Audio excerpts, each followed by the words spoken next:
Everyone, RemanX here, and I kind of wanted to go through some of the key features of the raid, go over some of the warnings I have about playing different nodes and some things that are probably happening to you, go over the teams I'm building and testing and what I'm doing for the Doom 2.3 preparation, and give you some advice about maybe how to play it for your alliance. So stay tuned. We're going to throw a lot of things into this video and hopefully give you guys an overview of the Doom 2.0 and help your alliance and yourselves build to a brighter tomorrow. Yeah, I borrowed that one from Tony Stark. Anyway, we're going to start with the characters. Obviously, you can see a lot of the raid characters I have are already high red star, and ISO 3. So I've got a few characters, and you may see some characters on here. You're like, wait, Rem, you're using that character? And if you do, you can line it up in the comments. I am finding that these are the best that are working for me. Again, I have some pet projects. I will say that some of them are probably surprising to you, but I'm going to go through just a quick overview. The Axemen are the best version of the mutant nodes. I think as you get to 2.2 and higher, you're going to rely on the slow and the offense down from the two least desirable members of the Axemen to prevent incoming damage that can just instantly annihilate you. That being said, obviously the tech characters are the ones that are most in flux, and they happen to be in the middle of the raid, so that by accident? Probably not. And the Mystic team, the thing you're doing wrong with the Mystic team right now is if you're having problems, I did it on stream today, I definitely played them too fast and too loose, and I lost really quickly control of the node. And the idea behind it is, one of the things that everybody's experienced is they're building this team up and they're finding and unlocking the full potential, and then things are dying too quickly, energy's getting sent to the wrong characters, and your cooldowns are all out of whack, and suddenly you're on the last node with Elsa's just piling on damage, killing Cloak and Dagger, and you're like, maybe I should have held one of those two ults that blind or offense down these characters before I went out there. So slow down, play it a little slower. Definitely they are the key, and we are aware that there might be something going on with Deathpool's passive with energy. I've been watching it, and the more I control it and try to make sure she's not killing entire waves with her passive, that I've had less issues. So that being said, we're going to talk about a couple of key strategies. So I think that when you're building these characters, and I think it's really easy to make this mistake, but it is a ton of ions to build a character to ISO blue 2, 3, or I don't even know. I don't know the blue 3, right? I guess that's what we're gonna B3. You sank my battleship. Yeah, I don't have a better name for this, but we'll call it blue 3.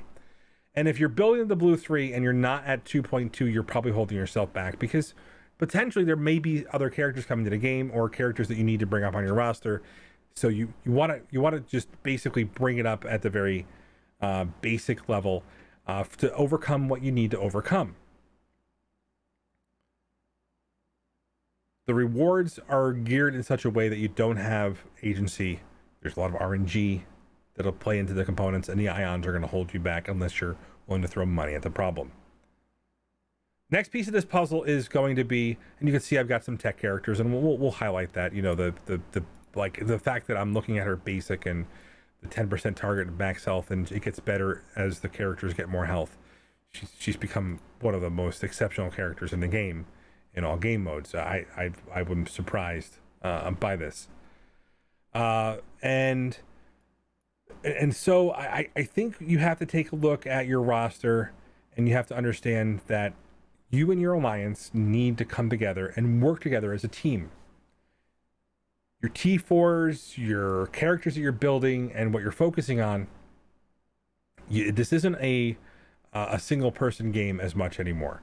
Alliances have become the centerpiece of what this game is doing, and I think we have to understand that the rewards are gated largely behind completion of these 2.2 nodes to even think about progressing into the G16 and DD5. Now, all these things put together, there's going to be a couple of key warnings, some key advice that I'm going to go over with you really quickly. So we're going to talk about the raids. And so a lot of people are like, well, Rem, I've got a good smattering of people in my alliance. So we're going to talk about a little bit about how this raid is structured. We're going to talk about how to accomplish different progression.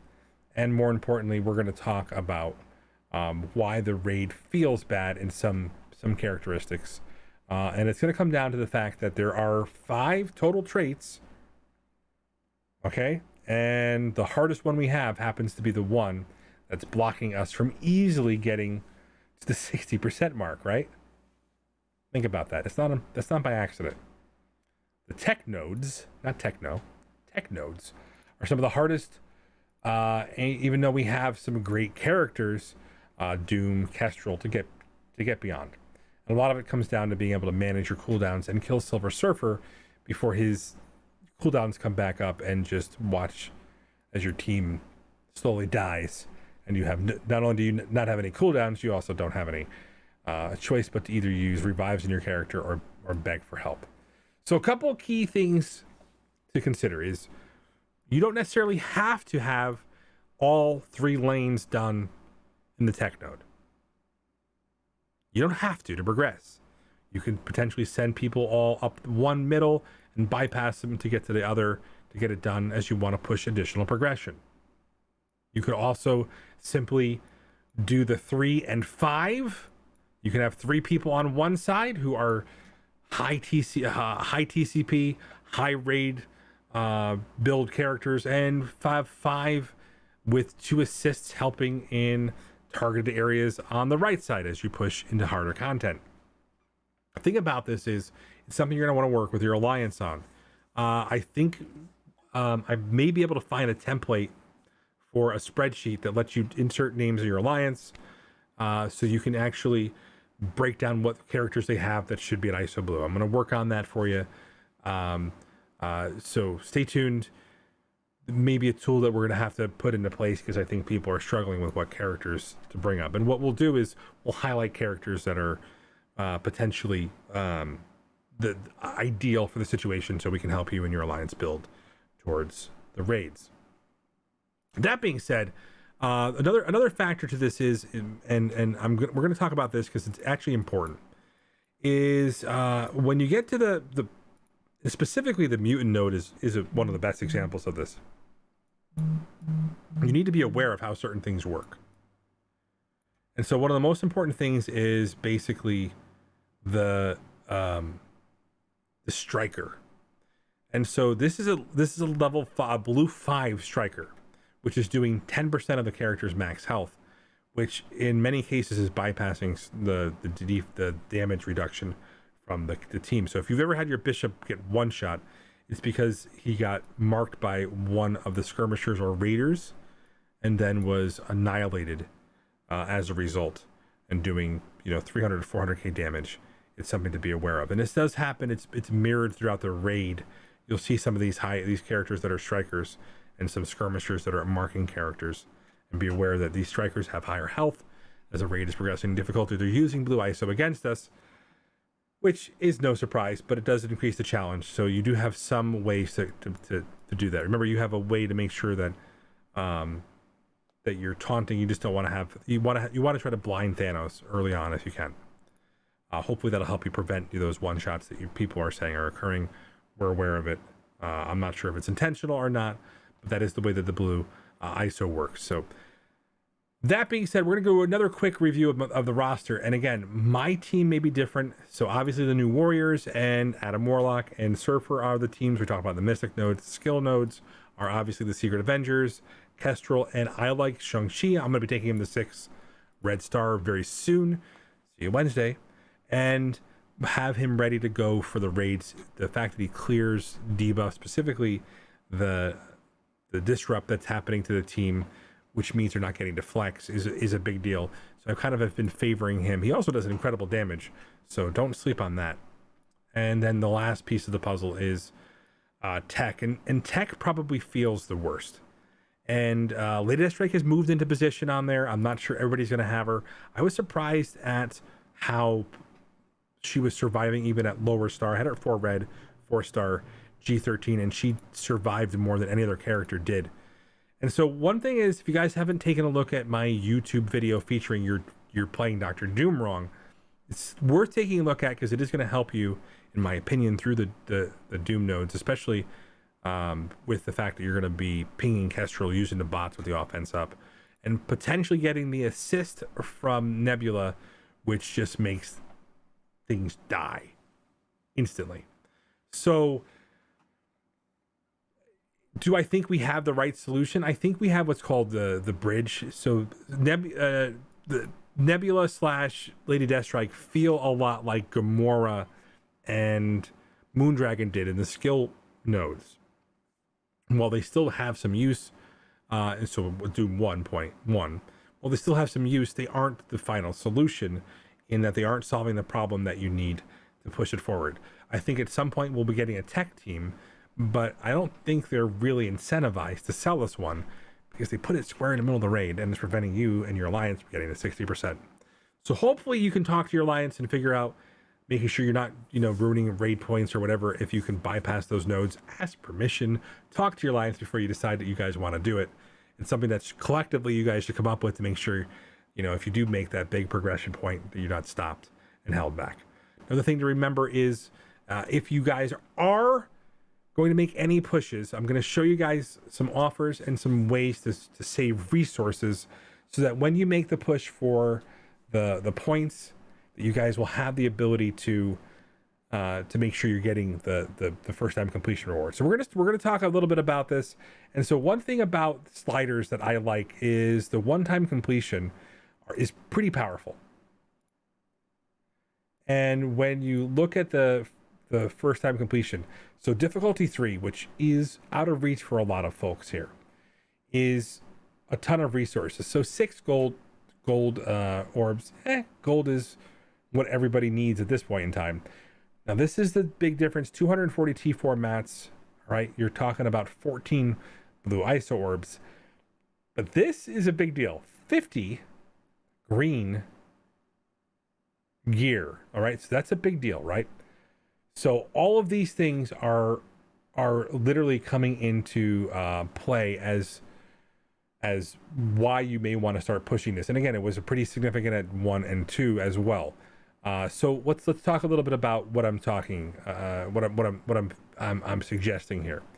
I don't think everybody should buy them. I think it's something that you want to talk about with your alliance and selectively push on different days. But this offer right here is the best value you will ever have for pushing a raid.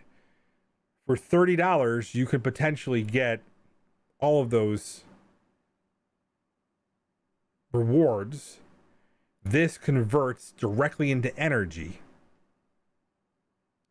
and you'll have the ability to move through those lanes because it doesn't count towards the buy total and doesn't accelerate as you do that. So if you use that raid energy, it's not like those green credits that you get from some additional offers that like these, where they're utilized as if currency. So there's an acceleration to how much more. So it goes from 50 to 100 and so on until you're well out of them.